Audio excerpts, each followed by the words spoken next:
El corazón delator, de Edgar Allan Poe. Es verdad, soy muy nervioso, espantosamente nervioso. Siempre lo fui.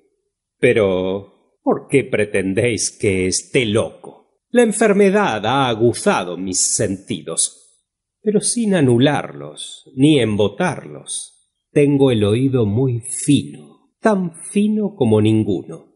He escuchado todas las cosas del cielo y de la tierra, y no pocas del infierno. ¿Cómo he de estar loco? Atención.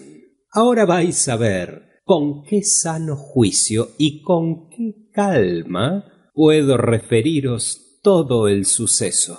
No puedo decir cómo se me ocurrió primeramente la idea, pero una vez concebida no me fue posible desecharla ni de día ni de noche.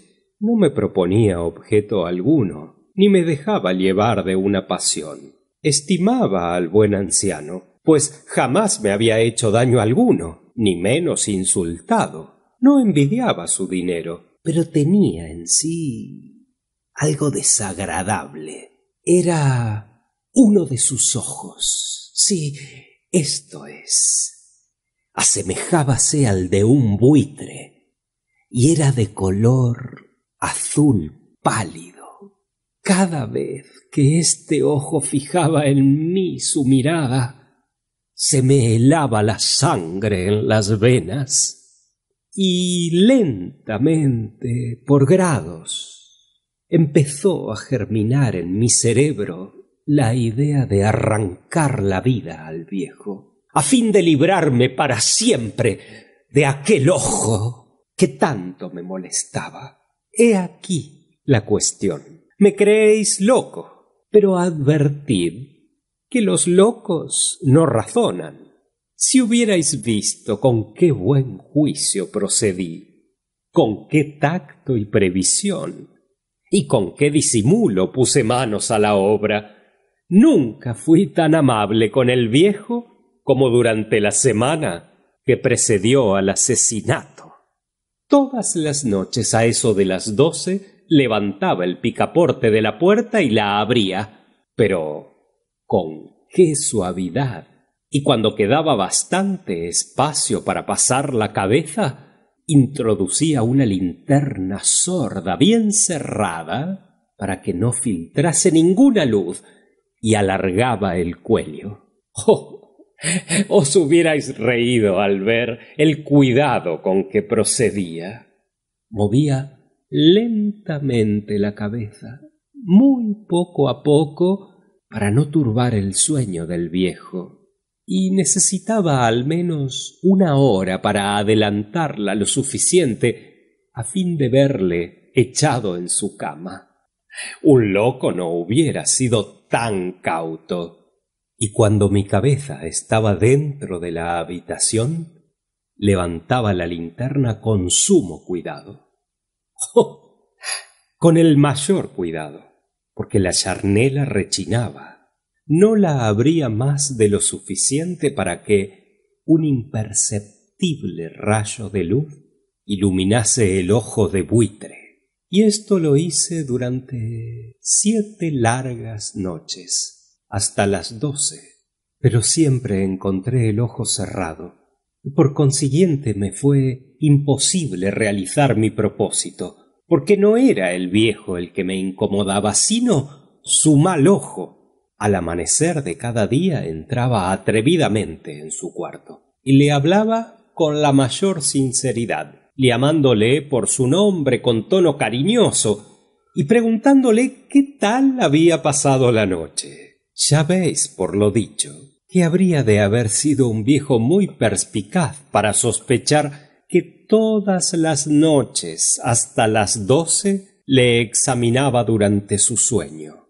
La 8ª noche procedí con más cuidado aún para abrir la puerta. La aguja de un reloj se hubiera movido más rápidamente que mi mano. Mis facultades y mi sagacidad estaban más avivadas que nunca, y apenas podía reprimir la emoción de mi triunfo. Pensar que estaba allí abriendo la puerta poco a poco, y que él no podía ni siquiera soñar en mis actos, ni menos imaginar mis pensamientos secretos. Esta idea me hizo reír, y quizá el dormido oyó mi ligera carcajada, pues se movió de pronto en su lecho, cual si se despertase. Tal vez creáis que me retiré. No, nada de eso. Su habitación estaba negra como la pez. Tan densas eran las tinieblas, pues mi hombre tenía cerrados herméticamente los postigos por temor a los ladrones, y sabiendo que no podía ver la puerta entornada, seguía empujándola más, cada vez más. Había pasado ya la cabeza y estaba a punto de abrir la linterna cuando mi pulgar resbaló sobre el muelle con que se cerraba, y el viejo se incorporó en su lecho exclamando: «¿Quién anda por ahí?». Permanecí inmóvil, sin contestar. Durante 1 hora me mantuve como petrificado, y en todo este tiempo no le vi echarse de nuevo. Continuaba sentado y escuchando, como yo lo había hecho noches enteras. Pero he aquí que de súbito oigo una especie de queja débil, y reconozco que la producía un terror mortal. No era de dolor ni de pena. Oh, no. Era el ruido sordo y ahogado que se eleva del fondo de un alma presa de espanto. Conocía yo bien este rumor, pues muchas noches a las 12, cuando dormían todos, le oí producirse en mi pecho, aumentando con su eco terrible el pánico que me embargaba. Por eso comprendía bien lo que el viejo sentía, y compadecíale, aunque entreabriese la risa mis labios. No se me ocultaba que había estado despierto desde el primer ruido, cuando se revolvió en el lecho. Sus temores aumentaron, y sin duda quiso persuadirse de que no había fundamento para ellos. Mas no lo pudo conseguir. Sin duda pensó: eso no será más que el viento de la chimenea, o un ratón que corre, o algún grillo que canta. El viejo se esforzó para confiarse en estas hipótesis, pero todo fue inútil. Era inútil, porque la muerte que se acercaba había pasado delante de él con su negra sombra, envolviendo en ella a su víctima. Y la influencia fúnebre de aquella sombra invisible era la que le hacía sentir, aunque no distinguiera ni viera nada, la presencia de mi cabeza en la estancia. Luego de esperar largo tiempo, con mucha paciencia, sin oírle echarse de nuevo, resolví entreabrir un poco la linterna.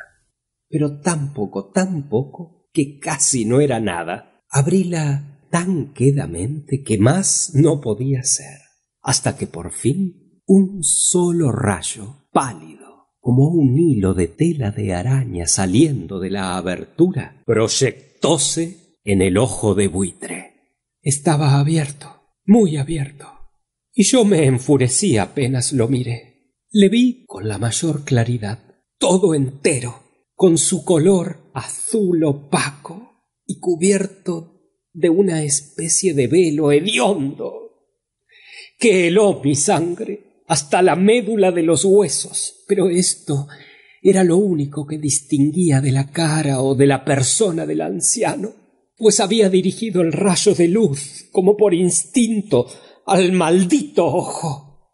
¿No os he dicho ya que lo que tomabais por locura no es otra cosa que un refinamiento de los sentidos? En aquel instante un ruido sordo, ahogado y frecuente, parecido al que produce un reloj envuelto en algodón, hirió mis oídos. Aquel rumor, lo reconocí al punto, era el latido del corazón del anciano, y aumentó mi cólera. de igual modo que el redoble del tambor sobreexcita el valor del soldado. Pero todavía me contuve y permanecí inmóvil, sin respirar apenas, y esforzándome en iluminar el ojo con el rayo de luz. Al propio tiempo, el corazón latía con mayor violencia, cada vez más precipitadamente y con más ruido. El terror del anciano debía ser indecible, pues aquel latido se producía con redoblada fuerza cada minuto. ¿Me escucháis atentos? Ya os he dicho que yo soy nervioso, y lo soy, en efecto. En medio del silencio de la noche, un silencio tan imponente como el de aquella antigua casa, aquel ruido extraño prodújome un terror indecible. Durante algunos minutos me contuve aún, permaneciendo tranquilo, pero el latido subía de punto a cada instante, hasta creí que el corazón iba a estallar, y de súbito sobrecogióme una nueva angustia. Algún vecino podría oír el rumor. Había llegado la última hora del viejo. Profiriendo un alarido, abrí bruscamente la linterna y lancéme en la habitación. El buen hombre solamente dejó escapar un grito, no más uno. En un momento le arrojé al suelo, echando sobre él todas las ropas de la cama. Y entonces sonreí de alegría al ver mi tarea tan adelantada, pero durante algunos minutos el corazón latió sordamente, aunque entonces ya no me atormentaba, pues no se podía oír a través de la pared. Por fin cesó la palpitación. El viejo había muerto. Levanté las ropas y examiné el cadáver. Estaba tieso, completamente rígido. Apoyé mi mano sobre el corazón y la tuve allí aplicada algunos minutos. No se oía ningún latido. El hombre había dejado de existir y su ojo ya no me atormentaría más. Si persistís en tomarme por loco, esa creencia se desvanecerá cuando os explique las acertadas precauciones que tomé para ocultar el cadáver. La noche avanzaba y yo comencé a trabajar activamente, aunque en silencio. Corté la cabeza, después los brazos y por último las piernas. Inmediatamente arranqué 3 tablas del suelo de la habitación. Deposité los restos mutilados en los espacios huecos y volví a colocar las tablas, tan hábil y diestramente que ningún ojo humano, ni aun el suyo, hubiera podido descubrir nada de particular. No había necesidad de lavar mancha alguna, gracias a la prudencia con que procedí. Un barreño lo había absorbido todo. Terminada la operación, a eso de las 4 de la madrugada, aún estaba tan obscuro como a medianoche. Al dar el reloj la hora, llamaron a la puerta de la calle, y yo bajé con la mayor calma para abrir, pues ¿qué podía temer ya? 3 hombres entraron, anunciándose cortésmente como oficiales de policía. Un vecino había oído un grito durante la noche. Bastó esto para despertar sospechas. Envióse un aviso a las oficinas de policía y los señores oficiales se presentaban para reconocer el local. Sonreí, porque nada tenía que temer. Y recibiendo cortésmente a aquellos caballeros, díjeles que yo era quien había gritado en medio de mi sueño. Añadí que el viejo estaba de viaje y acompañé a los oficiales por toda la casa, invitándoles a buscar, a registrar perfectamente. Por fin entré en su habitación y mostré sus tesoros, completamente seguros y en el mejor orden. En el entusiasmo de mi confianza, ofrecí sillas a los visitantes para que descansaran un poco, en tanto que yo, con la loca audacia de un triunfo completo, coloqué la mía en el sitio mismo donde yacía el cadáver de la víctima. Satisfechos y convencidos quedaron los oficiales por mis modales. Yo parecía muy tranquilo.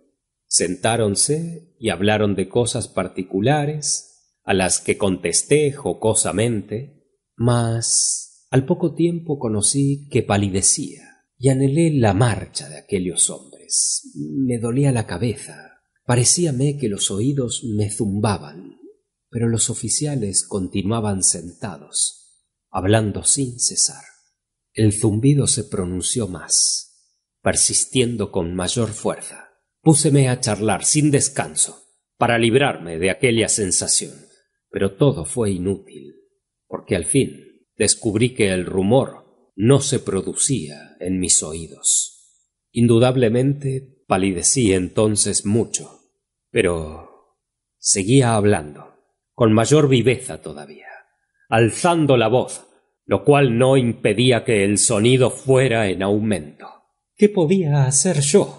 Era un rumor sordo, ahogado, frecuente, muy análogo al que produciría un reloj envuelto en algodón. Respiré fatigosamente. Los oficiales no oían aún. Entonces hablé más ligero, con mayor vehemencia, pero el ruido aumentaba sin cesar. Me levanté enseguida y comencé a discutir sobre varias futezas, en un tono muy alto y gesticulando vivamente, pero el ruido seguía aumentando. ¿Por qué no querían irse aquellos hombres? Fingiendo que me exasperaban sus observaciones, di repetidas vueltas por la habitación, pero el rumor siguió yendo en aumento. Pobre de mí, ¿qué haría? La cólera me cegaba. Comencé a maldecir. Moví la silla donde me había sentado, haciéndola rechinar sobre el suelo, pero el ruido dominaba siempre de una manera muy significativa. Y los oficiales seguían hablando, bromeaban y sonreían. ¿Sería posible que no oyesen? Dios Todopoderoso, no oían, sospechaban. Lo sabían todo y divertíanse con mi espanto. Lo creí y lo sigo creyendo todavía. Cualquier cosa era preferible a semejante burla. No podía soportar por más tiempo aquellas hipócritas sonrisas. Comprendí que era preciso gritar o morir, y cada vez más alto. ¿Lo oís? Cada vez más alto, siempre más alto. ¡Miserables!, exclamé. ¡No finjáis más tiempo! ¡Confieso el crimen! ¡Levantad esas tablas! ¡Ahí está! ¡Ahí está! Es el latido de su espantoso corazón. Fin de El corazón delator, de Edgar Allan Poe.